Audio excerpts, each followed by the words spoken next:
In this guide, I'm going to show you how you can get all classes here in Bake or Die on Roblox. Before we do get into this guide, make sure to like the video and subscribe to the channel with all notifications on. It really does help the channel and it lets us know that you want more content like this. We'd greatly appreciate it. And if at any point throughout this guide you had any questions, ask them down in the comment section below and we could help you out further. I'm going to be doing my best to reply to every single comment down there. Now, first things first, you need to click the classes button over on the left hand side for this menu.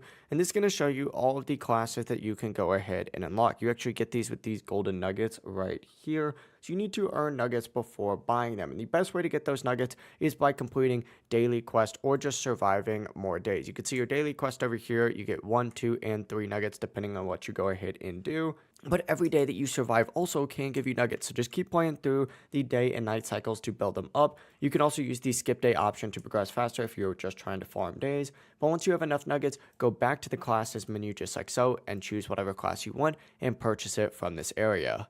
If you guys had any questions, ask them down in the comment section below and we could help you out further. I'm going to be doing my best to reply to every single comment down there. Before you do leave this guide, make sure to like the video and subscribe to the channel with all notifications on. It really does help us out and lets us know that you want more content. Have a great rest of your day though. Peace.